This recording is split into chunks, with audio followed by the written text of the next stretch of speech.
Second one second type of hardness வந்து பார்த்திங்கன்னா permanent hardness. So permanent ஹார்ட்னஸ்னால் நம்ம என்ன சொல்கிறோம், இதை வந்து என்ன பண்ணணும்னா chlorides presence of chlorides and sulphates of calcium magnesium. அதாவது நம்ம டெம்பரரி ஹார்ட்னஸில் என்ன சொன்னோம், கார்பனேட் சால்ட்ஸ் வந்து ப்ரெசென்ட் ஆகிருக்கணும்னு சொன்னோமா, பைகார்பனேட்ஸு.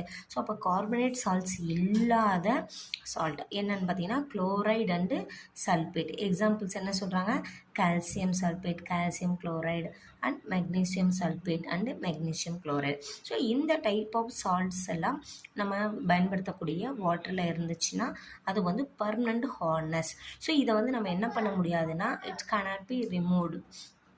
ஸோ அப்போது இந்த வாட்டரில் இருக்கக்கூடிய இந்த ஹார்ட்னஸை வந்து பார்த்திங்கன்னா நம்ம இப்போது பிஃபோர் டெம்பரரி ஹார்ட்னஸில் பாயில் பண்ணால் அந்த வாட்டரில் இருக்க கார்பனேட்டை ரிமூவ் பண்ண முடியும். பட் இங்கே வந்து வாட்டரை வந்து பாயில் பண்ணுறது மூலயமா இந்த டைப் ஆஃப் ஹார்ட்னஸ், அதாவது இந்த குளோரைட்ஸ் அண்டு சல்ஃபேட்ஸை வந்து நம்ம ரிமூவ் பண்ண முடியாது.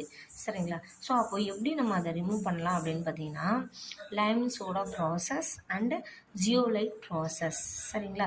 ஸோ அப்போது இந்த ரெண்டு ப்ராசஸை யூஸ் பண்ணி தான் நம்ம பர்மனண்ட் ஹார்ட்னஸை ரிமூவ் பண்ண முடியும்.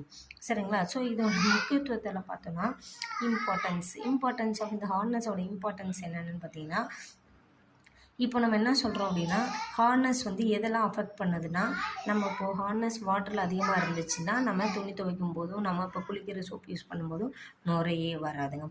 நுரையை வந்து அது என்ன பண்ணாது, ப்ரொடியூஸ் பண்ணாது. ஸோ அப்போது இது வந்து பார்த்திங்கன்னா இந்த ஹார்ட்னஸ் வந்து இண்டஸ்ட்ரியல் பர்பஸில் பார்த்திங்கன்னா ரொம்ப இம்பார்ட்டண்ட்டாக இருக்கும்.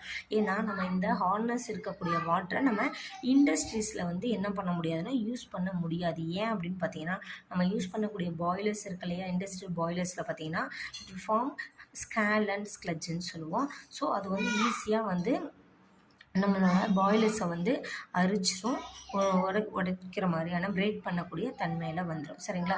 ஸோ இதுதான் பார்த்தீங்கன்னா இப்போ இந்த வாட்டரோட இம்பார்ட்டன்ஸ். சரிங்களா? ஸோ அப்போது நம்ம யூஸ் பண்ணக்கூடிய வாட்டர் ஹார்ட்னஸாக இருக்கிறதுனால என்னென்ன பாதிப்பு ஆகும் அப்படின்றத மெயினாக பார்த்தோம். அதுலேயும் முக்கியமான ஒன்றுன்னு பார்த்தோம்னா இந்த இண்டஸ்ட்ரியல் பர்பஸில் வந்து இந்த ஹார்ட்னஸ் ஆஃப் வாட்டரை நம்ம யூஸ் பண்ணவே முடியாது. ஸோ இதை யூஸ் பண்ணுறதுக்காக தான் நம்ம என்ன பண்ணுவோம்னா டீமினரலைசேஷன் ப்ராசஸ்ன்னு சொல்லுவோம். அந்த ஜியோலைட் ப்ராசஸ். ஸோ இந்த ப்ராசஸ் எல்லாம் யூஸ் பண்ணி பிகம் சாஃப்ட் வாட்டர் நம்ம வந்து இந்த ஹார்ட்னஸ் ஆஃப் வாட்டரை வந்து சாஃப்ட் வாட்டராக நம்ம மாற்ற முடியும். சரிங்களா? தேங்க்யூ.